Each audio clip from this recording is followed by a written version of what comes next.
Wow. Thank you so much, Tamara. I think that's probably the nicest thing anybody's said to me. I got to go have a talk with my husband after this.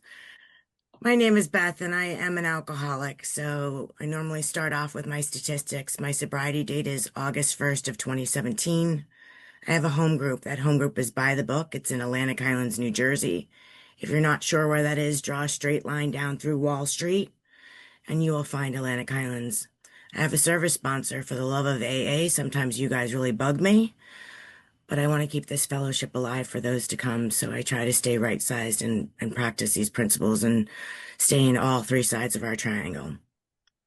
So thank you for everyone that does service at this meeting. I chose this line from the 12 and 12 that perhaps one of the greatest rewards of meditation and prayer is the sense of belonging that comes to us. I want to start out with what that sense of belonging actually means to me.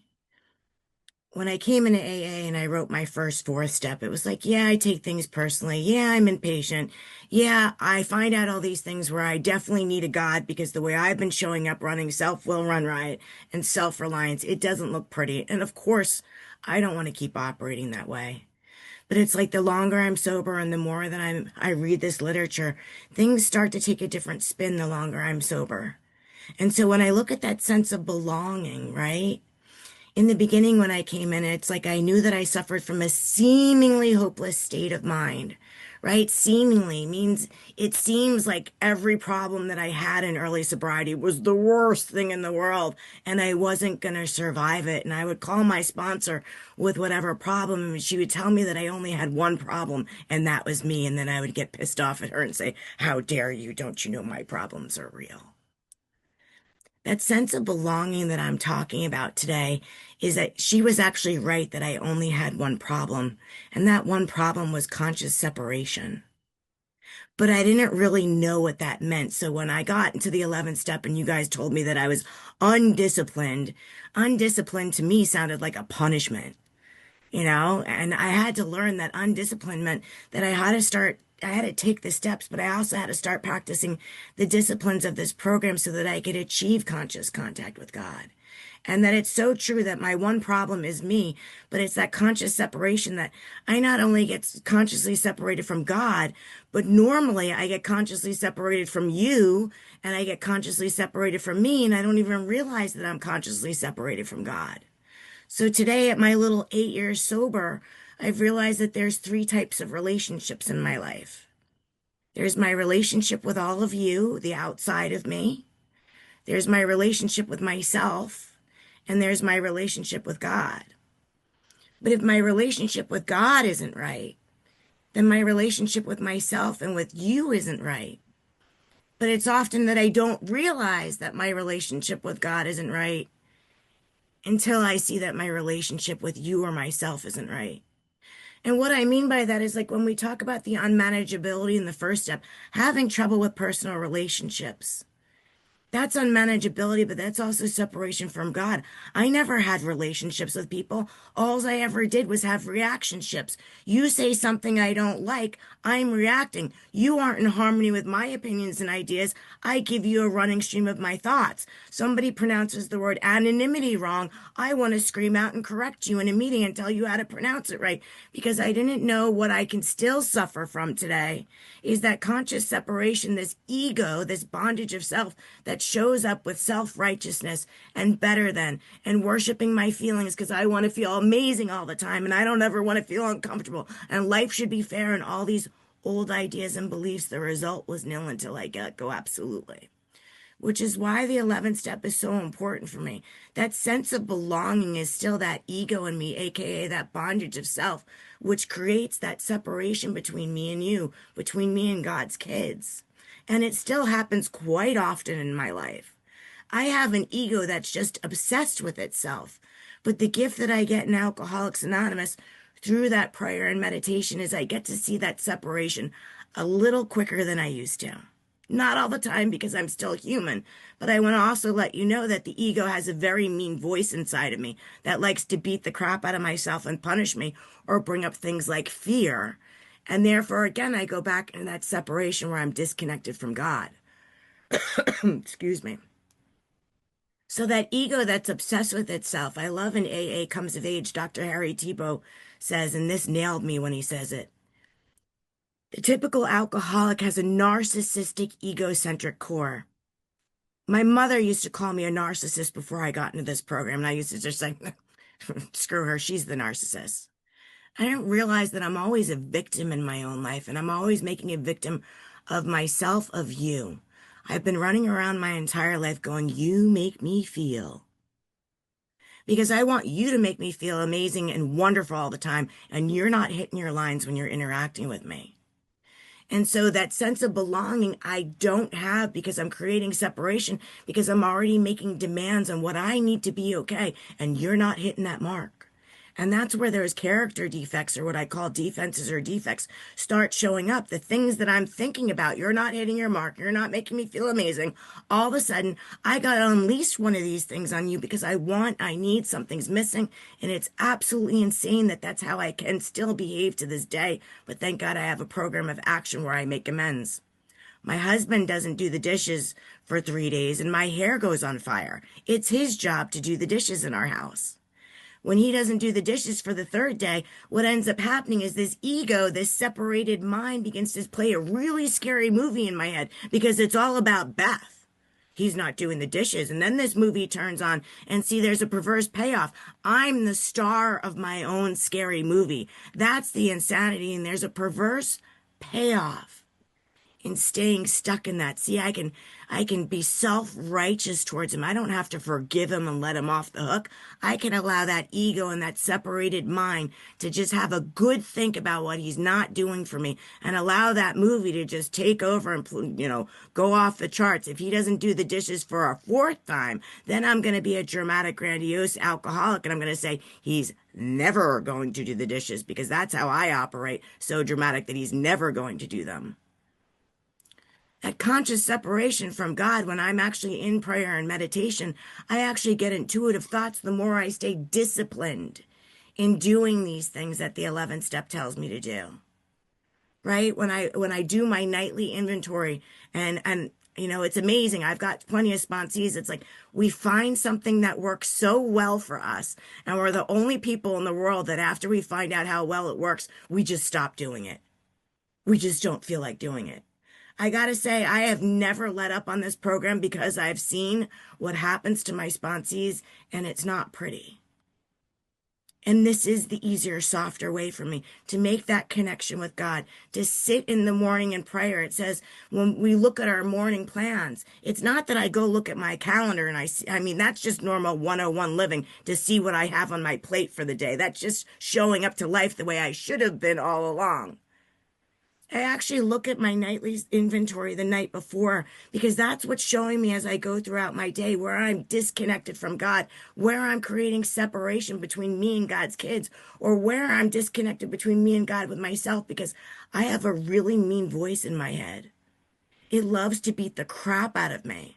And I'm so arrogant, I'd rather believe what I believe about me and what that mean voice is telling me than what God believes about me sometimes. So in AA, we're storytellers, and I'll give you a couple examples of the way that I've created some of this separation recently in my life. But I get back quicker than I used to, which is the gift. I have a lot more awareness of what comes up for me because I know that inside there's this thirst for wholeness for me. And I always was thirsty and didn't know it, but I was thirsty for the wrong thing to drink, or I was thirsty for the outside stuff that I thought was going to fix the inside for me. If I get that relationship, I'll be okay. If I move there, life will look different. If I get that job and I make more money and I try to look for all that outside stuff to fill that hole, and then once I got that filled and I achieved those things, I found that I was never really satisfied. And so I recently lost my job. I left a great career to pursue another career with someone that recruited me. I was there for 8 months, and in that 8 months, I worked for the guy that recruited me until about 5 months in, and 5 months in, I got a new boss. I reported some unprofessional behavior. It wasn't sexual harassment or discrimination in any other way, but I reported some unhealthy behavior and said, how would you like me to handle that? And a week later, I was told that I'm being terminated. Now, what my mind does is it starts playing a really scary movie. She did this, and I'm now playing the victim to her, and I know that just coincides so right with that week. And this scary movie starts playing, and I become possessed. Remember the movie The Alien with that thing that just sucks right to your head? Sometimes I become possessed by these uncontrollable thoughts. They say we have like 45,000 of them a day. It's just when I start to listen to them instead of listening to the voice of God, when I choose to listen to that instead of trudge, my sponsor says to me all the time, when you're in it, Beth, if you have time to worry, you have time to pray and meditate. You can be a victim or you can be victorious, but you can't be both. What's your choice to be? Beth, sometimes we have to trudge on purpose, and that means turning my thoughts to God. That means picking up spiritual literature and thinking about God more than myself. I love the line in our big book where it says on page 87, it says, it's part of our promises, but it also says, being still in experience and having just made conscious contact with God, it's not probable we're going to be inspired at all times. We might pay for this presumption in all sorts of observed actions and ideas, meaning my thinking is still at times going to be delusional or illusional. And illusion means I do know something's up. I got a little bit of awareness, but I don't want to look at it, which happens to me quite often because I love that line in our big book. I love to default into the I can wrest happiness and satisfaction out of this world if I just manage well. And it never ends up okay when I'm in management of my life. But what this warning and this thing in the big book tells me is I'm gonna fail sometimes because I told you I've got that mean voice that just wants to beat the crap out of me. This ego jumped in with this fear and panic that I lost I left a great career. Now I'm losing another career. I've only got 8 months sober or 8 months in the job. No one's gonna look at my resume with 8 months. It begins telling me all this scary stuff about what may or may not happen. See, the ego is very punishing, and when I listen to that voice, it does a number on me, so it jumps in with fear. Oh my God, am I going to be able to pay my bills? Let's punish and guilt Beth. And if I listen to that voice of the ego, it will start to determine my value, as if losing my job has something to do with my value. That's where that mean voice, that bondage of self, can come in, as if that job defines me. I've got to remember in the first place that God's my employer. But sometimes I get spiritual amnesia, which is why I show up to meetings, which is why I write inventory. And I had to write a lot of inventory about this whole situation because resentment just wanted to stick right to me because I think I know something. There's no humility in me. And then that voice of guilt, the should monster, these old ideas that are emotionally charged, old ideas where I start shoulding all over the place. I should, they should, the world should. I should have prevented this. I should have seen it coming. Or right now, I should be able to find a job quicker. It punishes me with shame, trying to convince me that my identity comes from a paycheck. And it definitely gets me with fear, financial fear. We have a promise against that. It's in these times that I realize that this is where I need prayer and meditation because prayer brings me back to the truth. In society, we say the truth will set you free. I never knew what that meant. People just used to say that all the time. But in Alcoholics Anonymous, I learned what the truth is that deep down inside every man, woman, and child is the fundamental idea of God. God's not out there. God was never missing. What I'm learning to do in the 11th step is I'm learning to seek God. One of my favorite friends in AA, Carol, says, I don't invite God into my day. I invite myself into God's day. And it's little things like that that I need to hear from other people to get reminded that God's not missing. It's just I've chosen conscious separation. I'm forgetting that my value today, the truth about me, is that my value comes from God, that God is the arbiter of my value. God is my employer.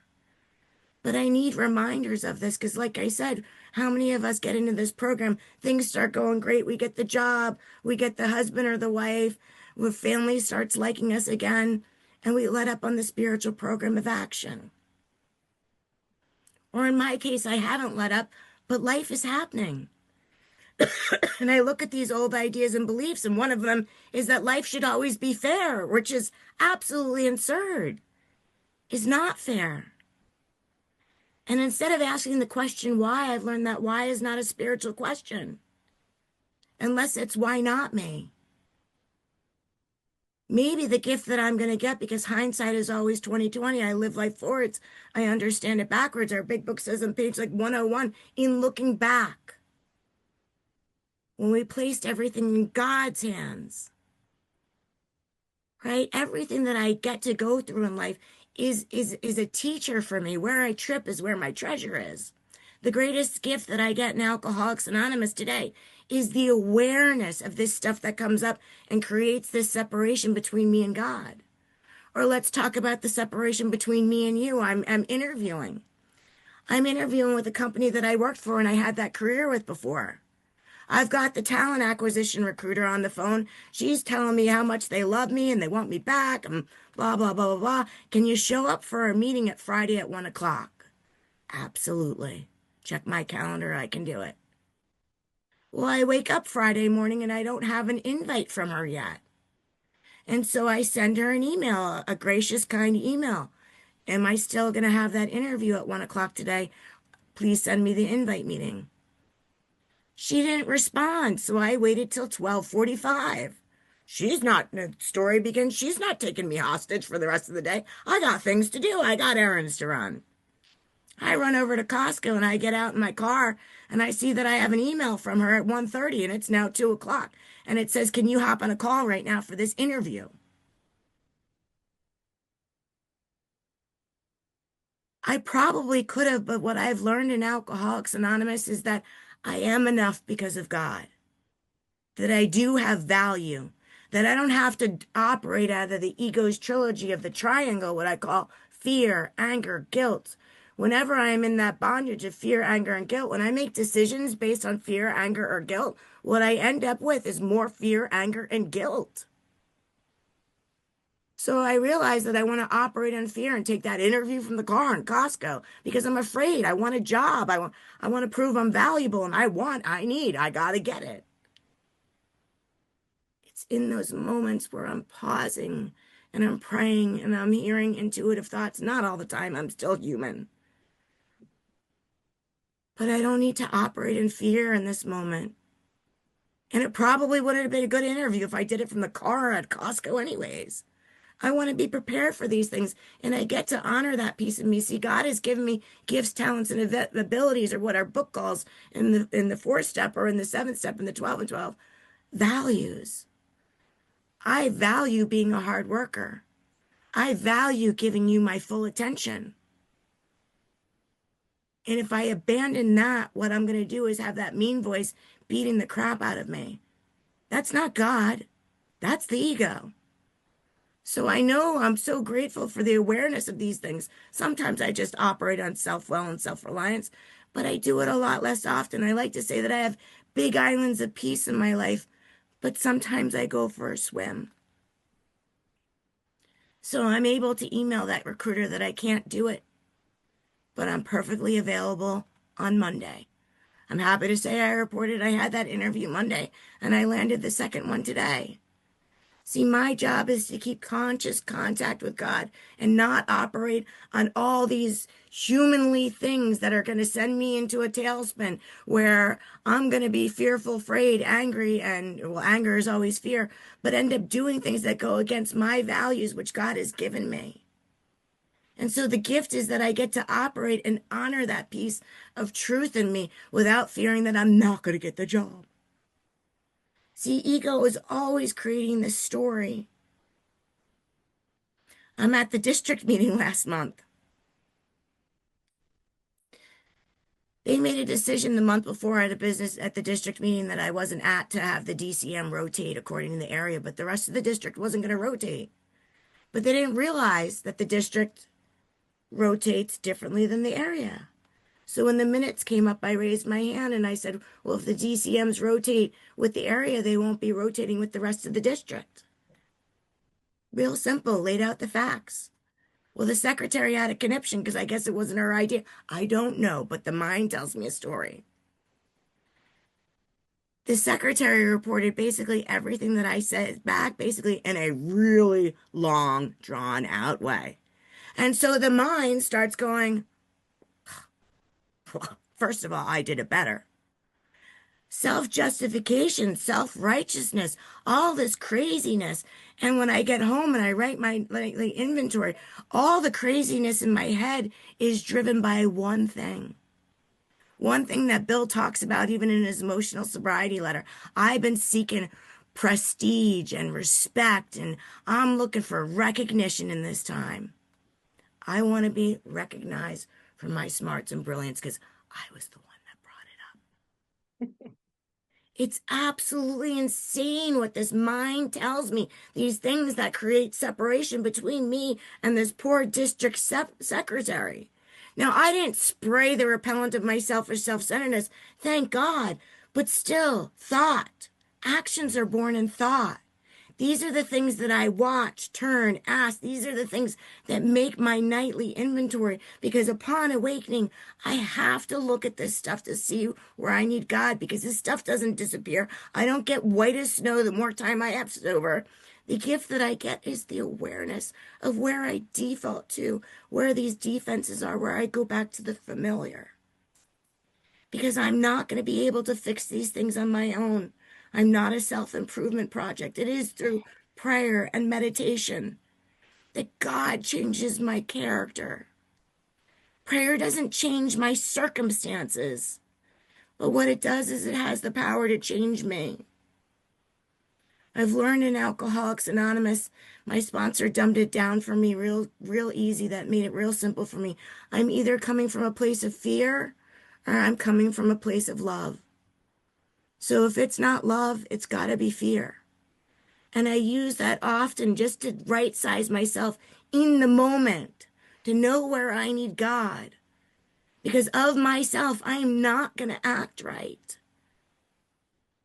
I need God to come in. This is why we talk about He revolutionary changes me. Doesn't mean it lasts forever. I'm not one and done. The gift I get is this connection in the 11th step, where I get in line with my true nature, my wholeness that already exists in me, the truth about me, because of who I am, because of whose I am. But I got to meditate on that often because that spiritual amnesia crops up and says, oh no, look what she did to you at work. Let me right size the rest of God's kids. Let me tell everyone I'm so important. I brought that up at district first. See, the moment I'm disturbed is the moment that I get to pluck the thorn. That's the gift that I get.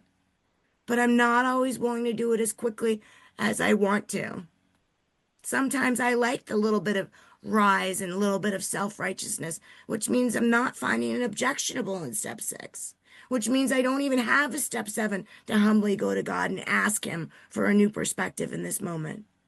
Which means I sit down and I write inventory to look at things from an entirely different angle. And if it's not getting to what those areas of self are where I need something's missing, right? I bring it and I share it with someone else, and then it becomes prayer and meditation.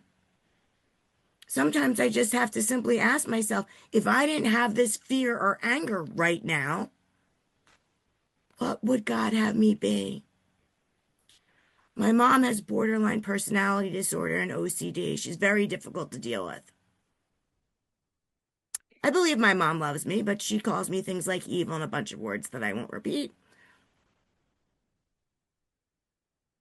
My mom showed up at my house unannounced this week. I'm about to get on a meeting. I just got off an interview, and my hair instantaneously goes on fire. She had shot me a few text messages that morning, which seemed kind of a little manipulative. And I just didn't reply to them because I didn't have anything good to say. And I know that if nothing good's going to come out of my mouth, and when my little snow globe's all stirred up, just zip it, Beth. Pause when agitated or doubtful. I don't think God wants me to be an approval addiction junkie and try to right size her, let alone fix, manage, and control everything that's wrong with her. I got to be in a place where I'm right with God in order to reply in a loving way. And sometimes homes are the hardest place for me to do that. And so it's in that moment I go in my bathroom and I get on my knees and I pray to God and I ask him to help me to be a blessing instead of the stuff that's going on in my house. Because don't you know you just showed up at my house unannounced? I got stuff to do. The ego is just creating that separation when I got to look past the stuff that my mother has been labeled. My mom is still deep down inside has a fundamental idea of God in her, but her, like me, they like ourselves. Just like I've been disconnected from God all those years while I was out there, why would I expect her to be anything different than what I was before I came into this program? God asked me to have compassion and forgiveness. And so I get to a place where I can come out and I can say to my mom, I love you. I'm sure, this is important to you. I do have something to do, but how about I make a plan to see you later on this week? So that my mom's not upset she's getting something. She wants to see her daughter. But I'm not in that place of judgment, self-righteousness, and condemnation, and all the labels that I've given her or that society has given her. To get past that ego separation to a place of belonging, with that belonging that she's still a child of God. See, if I never had a judgment, preference, or opinion, everything would be okay. But I have an egoic mind that likes to take over with lots of judgments, preferences, and opinions. I've actually learned to zip it with my opinions. The reason why I want to give you my opinion is because I really think mine is optimal to yours, so you got to hear it. And what my sponsor has taught me is offer no opinions. Opinions can be debated, Beth. Your experience cannot. So when you share, Beth, you keep it in the eye. And that takes the defenses down of another alcoholic, especially, but also someone like my mom. My tree is leaning over in my backyard. It's leaning over very, very, very badly. If that tree falls, it's going to fall in my neighbor's yard behind me. She's got two little dogs. I've got two little dogs. In the state of New Jersey, if that tree falls down and it falls in her yard, it's her problem.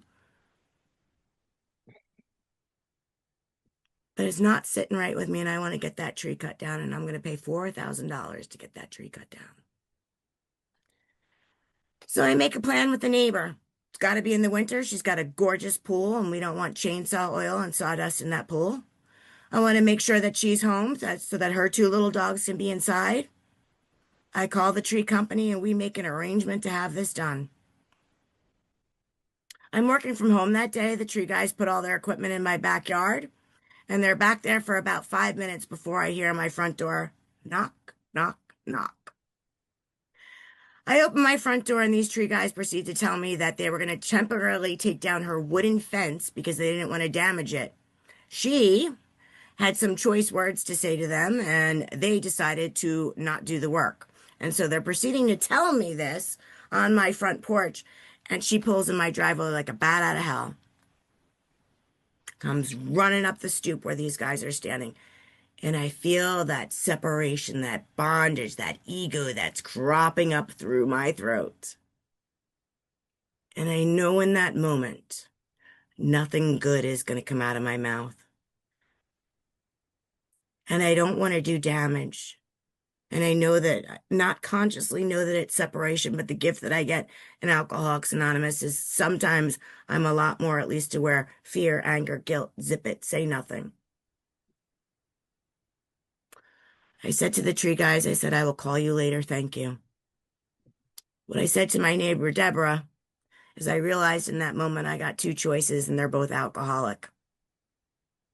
Either I'm going to shut up just to please you because I don't like the level of chaos, because I've never liked chaos. I grew up in a very chaotic household, and I'm just going to be an approval addiction junkie, shut you up, and have you out the door on your way, which doesn't feel right to me. Or I'm going to get angry because don't you know I was taking that down for you and for me?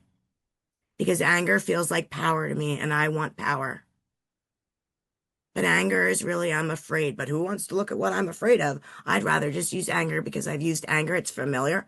And I believe that anger is going to get me to manipulate you into knowing what you need to know right now. And so my snow globe is stirred up and I went, oh, Deborah, I can't talk to you right now. Now, some people have said to me, well, you just dismissed her feelings. Well, you know what? I'm not in the business of managing your feelings. A matter of fact, a lot of the ones that come up for me, they're fear-based. They're not even real. They're delusional. Some of them are. But I got to get through that, right? You make me feel I'm responsible for me. I don't have the power to make you feel any certain way. But I've been running around getting everybody else more power over my mind and my emotions than I have all this time until I come into AA and I begin to take responsibility for them. So, I didn't unleash on Deborah, thank God. I come into the house and I gotta let that snow globe settle down. And I gotta write inventory. And I gotta get real clear. She needs to see me as good. Because underneath, I'm afraid that I'm bad. But I could have never have spoken these things before I came in here. Even my first, fourth, and fifth step, I would have just said, yeah, I take things personally. But underneath is I'm not enough. I'm not loved and cared for by God. I'm not okay as I am. Life is not fair. All these old ideas and beliefs, I'm in touch with them sometimes. And in this moment, I look at that inventory and I go, oh, it's the same stuff. It's just these character defects. They wear different colored shirts that I don't even notice them. And I read it to my sponsor, and she's blowing up my phone, and I got to turn that phone over and put it down on the desk because I don't need that roller coaster ride of whatever she's got to say right now. I need to get right with God because that sense of separation is there. I got a mind that's telling me, how dare she? I'm playing the victim to her. Truth will set you free. And what I ended up saying to Deborah after talking to my sponsor was my truth. Deborah, I want to let you know. If that tree falls down, it's going to damage a lot more than your fence, period. End of story. No big long dissertation. I was going to pay $4,000 and they were blah, blah, blah. That's what ego wants me to do. It's uncomfortable sometimes doing the right thing. But thank God I have a God. I have meditation. I have prayer to get back to she's still a child of God. And how do I show up the right way? Because I showed up the right way. She sent me a million text messages after that and I didn't read it. But because I didn't unleash me on her, because I got right with God about who I am, regardless of what she thinks of me. The next day, she shows up at my house with a poinsettia, apologizing for her behavior. See, when I stand out of the way, when I continue to surrender these things to God, the gift that I get is insurmountable and beautiful to talk about because I would have never imagined these things could actually happen. I'll end with this. There's one favorite quote out there that I absolutely love. It will be our love, not our opinions, which will be our greatest gift to this world. I'll say it again. It'll be our love, not our opinions, which will be our greatest gift to this world. I would love to say I could be there all the time. It is only with God's help, through prayer and meditation, that at times I can achieve that and get these miracles in my life. Thank you so much for listening to me.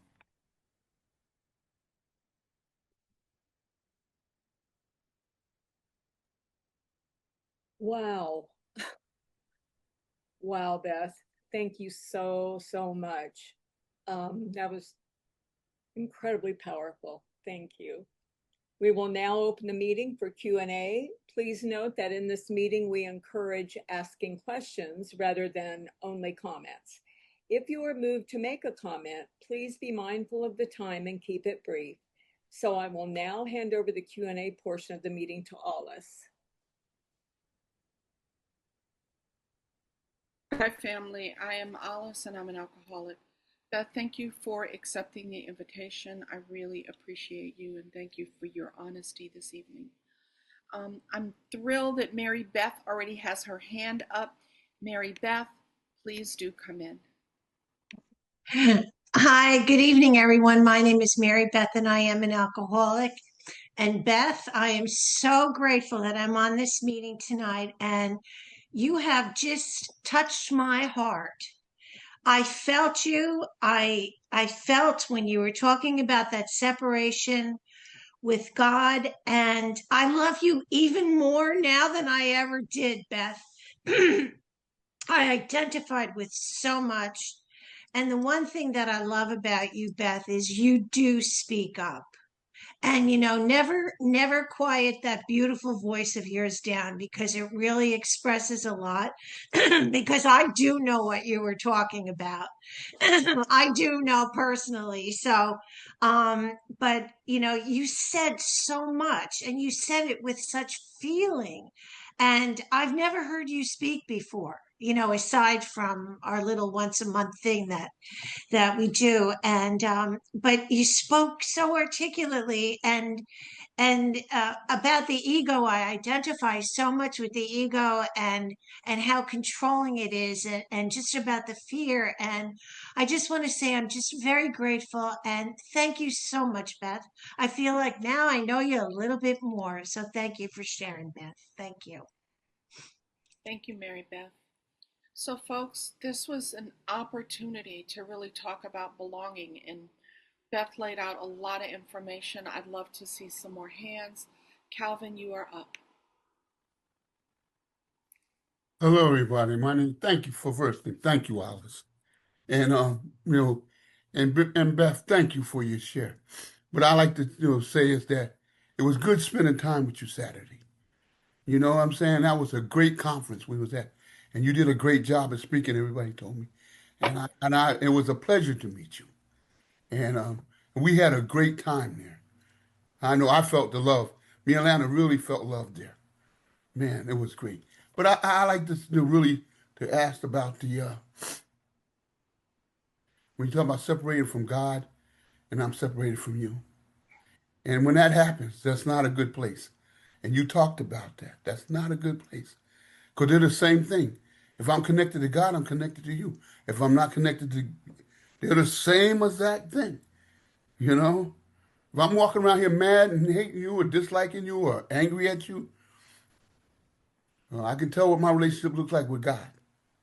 So if you could just give me a little bit on that, I would appreciate it. Thank you. Oh man, yeah. It's so easy to slip into that, like again, it's just that feeling separate from another human being is definitely that separation from God. But I'll say ego will say, that's not ego, right? That person really is an idiot, right? But right there is that clue that I'm listening to the wrong voice, right? So it's either love or fear. And if I'm listening to that fearful voice that's creating that, oh, that person's an idiot, my self-justification, right? Or even the mean voice of, I don't fit in here, right? There's so many tricks that the ego plays. I want to enjoy a certain reputation, but know in my heart I don't deserve it. Right? Which is why I'm using this prayer and meditation each day in my nightly inventory to look at those areas where I'm creating that separation. Me being angry with my husband for not doing the dishes, automatically that there's something wrong with my relationship with God. A lot of that relationship isn't right is these old ideas and beliefs. If I truly believe that I'm whole, lovable, taken care of by God, you would never bug me. So it really comes down to if my relationship with myself and God isn't right, none of my other relationships aren't going to be right. And that's the key is to take that inventory all the time to look at where those defaults or defects or defenses, the things that are familiar, because I will always have them. It's not, I just ask God to remove these defects of character and I know I'm whole and I walk around for the rest of my life feeling that way. The gift is the awareness of that. I hope that helps. Thank you for a lovely answer, Beth. I'm really excited to invite Doug in. Doug, please do come in. Yes, thank you. I'm a grateful recovered alcoholic. My name's Doug. And that was inspiring. I'm in awe. You put it all together so well. I can relate to a lot of it, but when confronting on your front porch all of that stuff going on, um, when I get in a situation, I lose my self-control. I mean, it shows up in me bodily. I mean, I turn red, my breathing changes. I know that I have to restrain myself, but how do you keep a hold of that? Yeah, it's taken a lot of time in getting disciplined in this program and a lot of pain, honestly. You know, pain is the touchstone of progress. But I will share with you one of the things that my sponsor said to me, which kind of made me realize that I have access to power and wisdom today. So my husband's from Ohio. He drives like a country bumpkin. He moved here to New Jersey, and you don't drive like Ohio and New Jersey. It's just dangerous. And I had a lot to say about it. And I was basically emasculating him that he's just said, uh, you know what? You drive, Beth. I'm done with this. And so I wrote inventory on it and I shared it with my sponsor. Now, my sponsor moved down to Florida and lives in an old person retirement community. And what she said to me was, you come down here and I drive you around and you don't say anything to me. Well, I just can't control my mouth. And she said, given the right circumstances, Beth, you can. God has given you a little bit of self-control. So again, some of the things is I'm just a reactor. Some of the things is fear, anger, and guilt do nothing, come in right inventory because nothing good's going to come out. And I don't need to respond all the time in the moment, but I want to. Don't get me wrong. But those are the things that have helped me a little bit to realize that ego says I gotta do something right now, and that's not always the truth. The truth is I don't want to do damage. The truth is I don't want to owe you an amends. Hope that helps. Thank you for a great answer about self-control. Benny, my new friend Benny. Benny, come in. Hi, friends. I'm Benny. I'm an alcoholic. Good to see you all. Beth, what a great job. What a great job. And there's a few lines that you said that I'm going, I hope there's newcomers here that, we try to work this program. We really try and everything else. And you said, I'm not a self-improvement project. So good. And I'd like you to share some more on that, if you don't mind. Thank you. Yeah, you got it, Benny. I always thought that 6 and 7 was like, I'm just going to start acting right and I'm going to be the daughter that, God's intended me to be with my mom. But it's like holding my breath. I can only do that on my own for so long before the blood boils in me and I lose it. And what I've learned is that I'm not only powerless in step 1, but I'm also powerless in step 6 for what comes up for me. But in step 6, I have a lot more awareness than I ever used to, and I have the power to find it objectionable if I'm willing to. That's the first part of finding that objectionable. And then in realizing that I'm not the one that's going to fix that I have to allow God to revolutionary change the way I think and feel. And he's done it in small doses. I think that God hasn't struck me white as snow because then I wouldn't have any reason to seek God. I think the gift that I get is in my humanness and in my mistakes, and that I'm not as reactive as I used to be, but I still do react. That I'm still perfectly human and realize that God loves me as I am, not as I should be. But at times when I find it objectionable, I can go to God in step 7 and ask. Basically, some of my prayers have been, give me a new perspective in this moment, God, of this woman, Jody, at work, of the one that's displeased with me over there at district.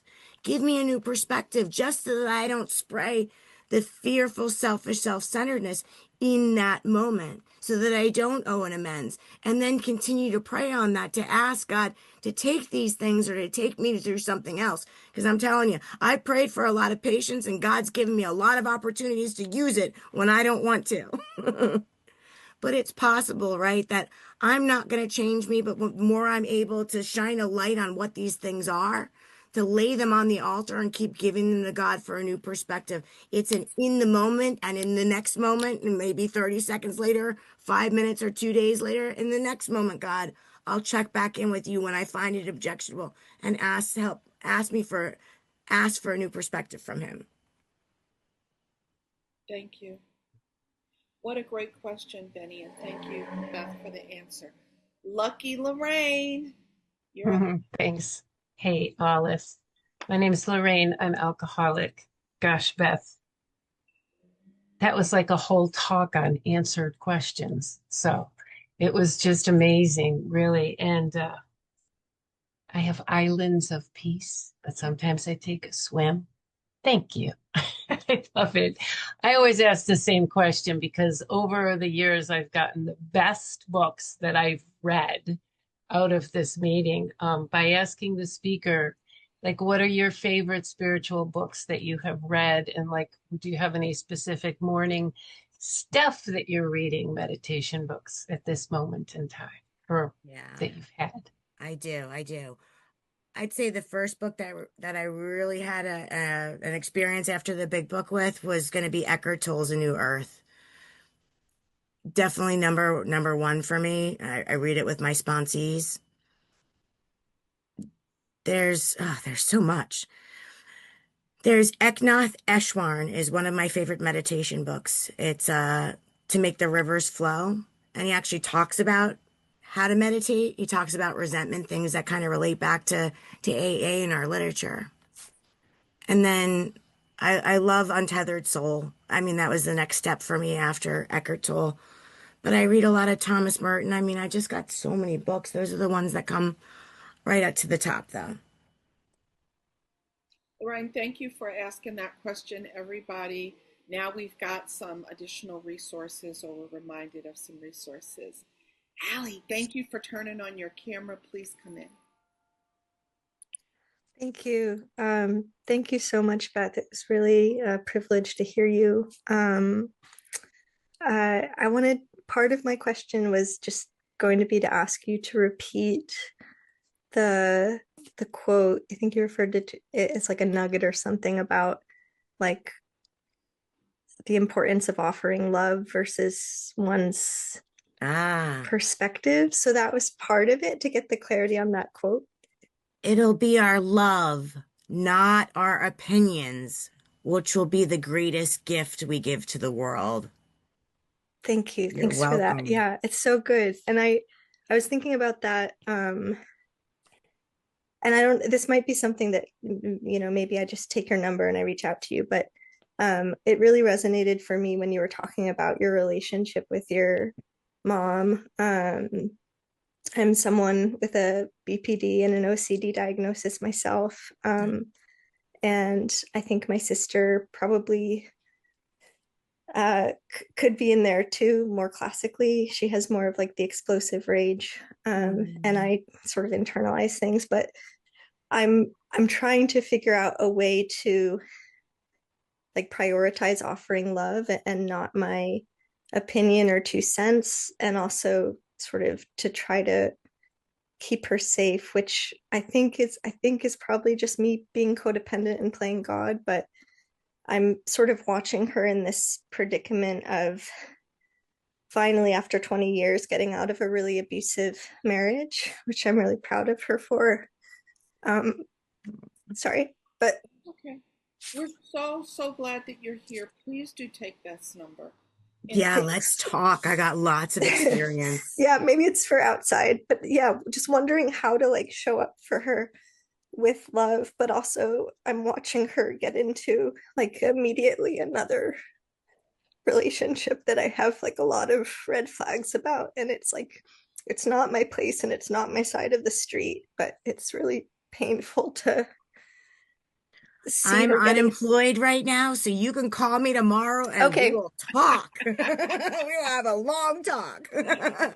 Thank you, Beth. You're And thank so you loved, for Allie. being here. We're so glad you're here.